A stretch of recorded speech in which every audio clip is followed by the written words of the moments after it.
Adam here with Brooksaw Antiques. Today we have this 1963 Hermes 3000 vintage portable typewriter. I'm going to show you how to use the functions and make sure they all work. Made in Switzerland, and in my opinion, the best typewriter of all time. This is the first generation of the Hermes 3000. Three generations were made. The second generation is a more square metal body, and the third generation is an even boxier metal plastic body. And this one has unique cursive script font.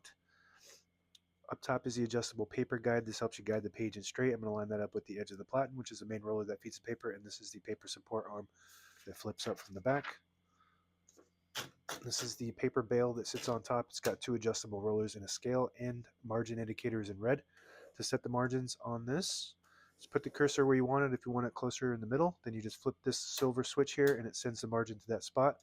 If you want it closer to the edge, you just hold the switch and then push it to where you want it, and then let it go where you want it, and that will set the margin on that spot. Same concept with the right side.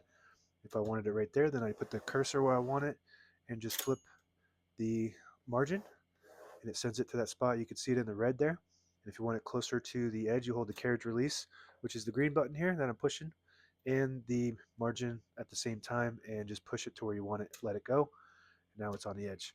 But I want it closer to the middle though, like right there. This does have a really small print, 13 characters per inch.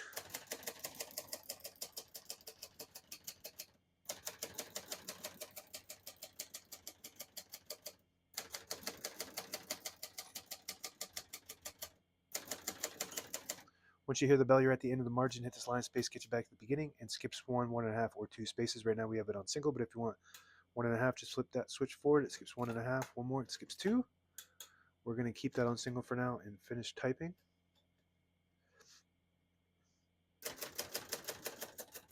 As you can see, all the keys type nice and none of them skip or stick. I'll type a sentence in red on the next line and switch from black to red. There's a switch on the right side here. Flip that down to the red indicator. It prints the bottom portion of the ribbon, which is red. When you have it on the yellow indicator, it prints right down the middle. So you got black on top, red on bottom. But if you have a solid black ribbon, you can use that 3 times to get the most ink out of the ribbon. I don't know who would use that for a black and red, because it just looks like the red and black are just bleeding into each other. And when you have it on the blue indicator, it just prints the top portion of the ribbon, which is black. If you have it all the way up top to the silver indicator, it prints no ink at all. It just leaves a stencil for copying purposes. We're going to move that down for red.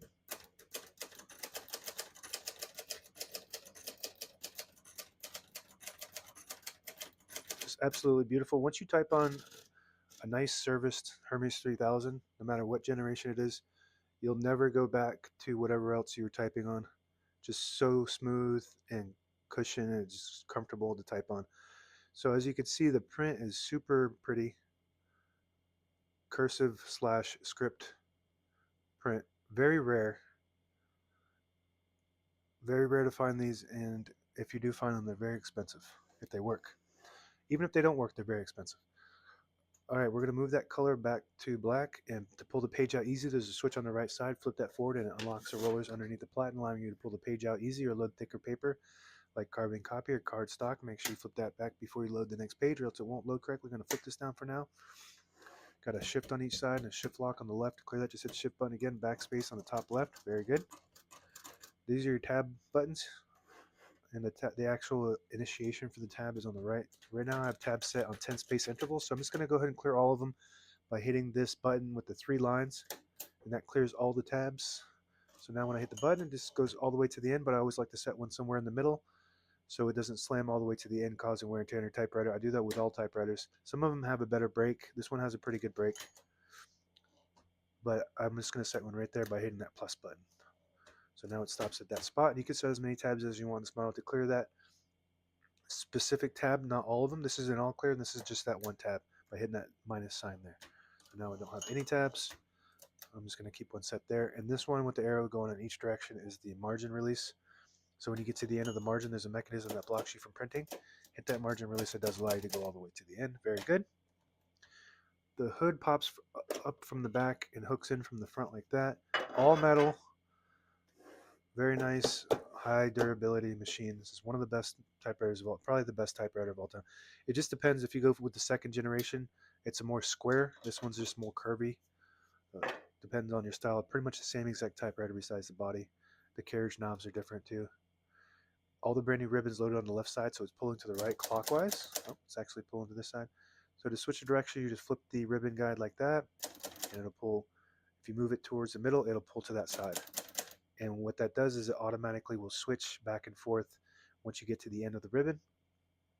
It catches, there's a little eyelet, the little metal piece, it'll catch on that. Pull it in and then reverse it back to that side. And it does it for this side too, over and over until the ribbon goes dry. And if you have a solid black ribbon, you can use it 3 times by using the blue, yellow, and red options. This is your touch control right here. The farther up you go, the more tension there is when you hit the keys. You do have to hit them harder for them to print, but they respond faster. You got 1, 2, 3, 4 options. I always keep it on low just as a default because I'm not a writer. I just do maintenance, but I just don't like to hit the keys that hard, and I don't type fast. On the right side, we already discussed the carriage release and the margin, and this lever down here is the carriage lock. When you pull it down, it releases the carriage and locks it in the middle right there. And to unlock it, you push it down and move it to the right like that. Very good. That just protects it when it's in the case. It's got a top lid that this comes with. It just sets right on top and then snaps in. And that's how you carry that around. And we already did the carriage release and the margin. And if you flip this switch all the way back, this is your line space selector. It will disable the spacing when you turn the knob so you can get to an exact spot on the page. You push it forward and you get the clicks. Each one of those clicks is a half a space. Same concept. If you pull the knob out like that, you can turn the knob to get to an exact spot. You push it in, you get the clicks. And that's it. Now available on eBay or Etsy. Search Brooksaw Antiques.